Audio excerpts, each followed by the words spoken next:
అదే RTV app వార్తల్ని క్షణాల్లో చదివే అవకాశం ఉంటుంది. ఒక న్యూస్ పేపర్, ఒక టెలివిజన్ ఛానల్ మీ చేతుల్లో ఎప్పుడూ ఉంటాయి.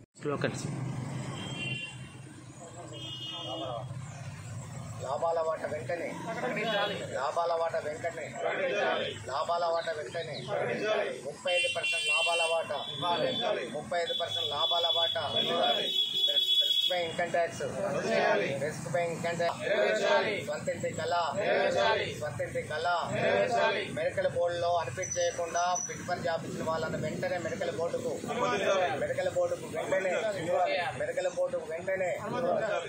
బోర్డుకు వెంటనే కార్మికుల ఐక్యత Singareni collieries employees union CITU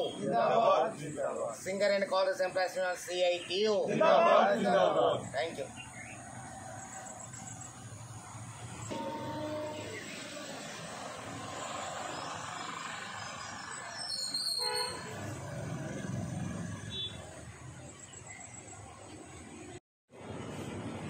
Singareni కార్మికులకు విజ్ఞప్తి. కార్మిక సోదరులారా, మందమరి డివిజన్లో ఈ మధ్య కాలంలో KK5 గన్లో ఒక కార్మికుడు సైడ్ ఫాల్ అయి చనిపోవడం జరిగింది. చాలా బాధాకరం. 32 సంవత్సరాల ఉన్న వ్యక్తి చనిపోయడం మూలంగా ఆ కుటుంబం బజార్న పడే పరిస్థితి కనపడ్డది. మేము KK5లో ఉన్నటువంటి సీట్ కమిటీని కానీ మైన్ కమిటీని కానీ CITగా మేము విమర్శించట్లేదు, యువ నాయకులను కూడా మేము విమర్శించట్లేదు. ఒకటే చెప్తున్నాం, మేము AITCకి కార్మికులకు అన్యాయం జరిగినప్పుడు దాన్ని సరిచేయాలని చెప్తున్నాం.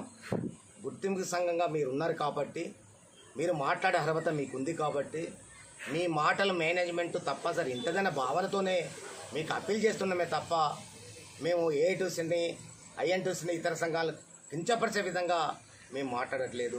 ఇది మీరు గుర్తుంచుకోవాలి. మేము సేఫ్టీ కమిటీలో అన్నది వాస్తవం. ఎందుకంటే సేఫ్టీ కమిటీలో అనుభవం లేని వాళ్ళను పెట్టుకోకుండా కొంతమందిని అనుభవం ఉన్న ఇతర కేటగిరీలను కూడా తీసుకొని చర్చ జరపాలని చెప్తున్నామే తప్ప యువ కార్మికులను కించపరిచే విధంగా మా ప్రయత్నం కొనసాగట్లేదు. ఉన్నదంతా కూడా యువ నాయకులే. ఉన్న యువ నాయకులలో సేఫ్టీ గురించి, మైన్ కమిటీ గురించి తెలిసే వాళ్ళని పెట్టుకోవాలని చెప్తున్నామే తప్ప ఇంకోటి కాదు.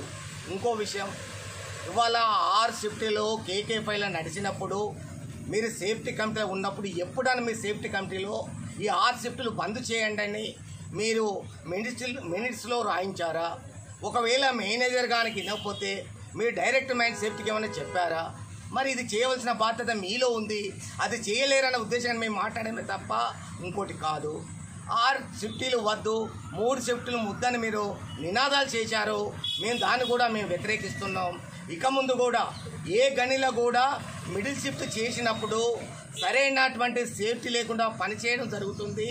దానివల్ల దెబ్బలు కూడా తగులుతున్నాయి అనే విషయాన్ని కూడా వాళ్ళ యాజమాన్యానికి తెలియపరుస్తున్నాం తప్ప ఇంకోటి కాదు.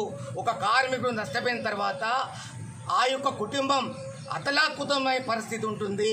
ఆ కార్మికుడు నష్టపోకముందే యాజమాన్యం ముందు మీ సమస్యలు పెట్టండి, పరిష్కరించండి అనే చెప్తున్నాం తప్ప ఇంకోటి కాదు. ఇంకో విషయం, ఇవాళ మీరు ఏదైతే దీపావళి బోనస్కి సందాల కొరకు మీ ముఖాలు కనపడతాయని చెప్పారు. అయ్యా, మా సందాల కొరకు మా ముఖాలు ఎప్పుడు కనపడవు. మాకు కార్మికులు గుండెల్లో ఉన్నంత వరకు CIT కార్మికుల తరపున పోరాటం చేస్తుందని ప్రతి ఒక్క కార్మికుడు అనుకున్నప్పుడు యూనియన్లతో సంబంధం లేకుండా మాకు మెంబర్షిప్ వస్తూనే ఉంటుంది. వాళ్ళు మాకు ఆర్థికంగా సాయం చేస్తూనే ఉన్నారు. తప్పనిసరి అది మాకు కొనసాగుతుంది. మీరు దానిలో అభ్యంతరము చేయవలసిన పని ఏం లేదు. మా ముఖాలు ఎప్పుడు కనపడతాయి, ఒక దీపావళి అప్పుడే కనపడదు. ఇప్పుడు నిరంతరం కూడా ప్రతి మైల్లో మా ముఖాలు చూపిస్తున్నాం, కార్మిక వర్గంతో మాట్లాడుతున్నాం. కార్మికుల రక్షణ గురించి కానీ, కార్మికుల సమస్యల గురించి కానీ, కార్మికుల అవసరాల గురించి కానీ మేము ఎప్పటి నిరంతరంగా పనిచేస్తున్నాం అనేది మీరు గమనించాలి. ఇంకో విషయం, ఇవాళ CIT మా మీద అటాక్ చేస్తున్న మాట మీరు చెప్తున్నారే, కానీ ఈరోజు మేము ఒకటే చెప్తున్నాం. ఇవాళ ప్రాతినిధ్య సంఘంగా INTC కానీ AITC కానీ ఇతర సంఘాలు కూడా కార్మిక వర్గాన్ని పట్టించుకోవట్లేదని మేము చెప్తున్నాం. ఎందుకంటే ఇవాళ మీరు గెలిచిన సంఘాలుగా యజమాని నిలదీసి కార్మిక సమస్యల పరిష్కారం కొరకు మీ ప్రయత్నం కొనసాగలేదని చెప్తున్నాం. మీరు కొనసాగిస్తే ప్రతి మైన్లో ఫిట్ కమిటీ సేఫ్టీ గన్లో నిలదీయండి, మాట్లాడాలి. సేఫ్టీకి విల్లంగా చేసినటువంటి వ్యక్తుల్ని ఏ విధంగా మీరు చర్యలు తీసుకోవాలో యజమానానికి తెలపరచాలని తెలియపరుస్తున్నాం. ఇంకో విషయం, ఇవాళ మీరు CI2 మీద కనుక అక్కాస్తోని కనుక మీరు CI2ని ఏదో మాట్లాడాలనుకుంటే మీరు మాట్లాడండి, సంతోషం. విమర్శలు అనేది ముఖ్యం. మీరు తప్పు చేస్తే మీరు విమర్శ చేయండి, మా మీద కూడా ఆరోపణలు చేయండి. ఆ ఆరోపణలు కార్మిక వర్గం వింటారు.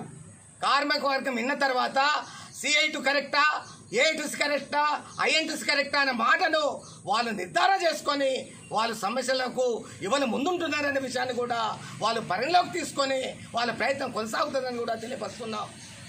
ఇంకో విషయం, ఇవాళ CI2 చిట్టాలనేది మొఖాలు లేవని. మరిన్ని వీడియోస్ కోసం ఛానల్ ని సబ్స్క్రైబ్ చేయండి, లేటెస్ట్ అప్డేట్స్ కోసం వాట్సాప్ ఛానల్ ని ఫాలో చేయండి అండ్ లింక్ డిస్క్రిప్షన్ లో ఉంది.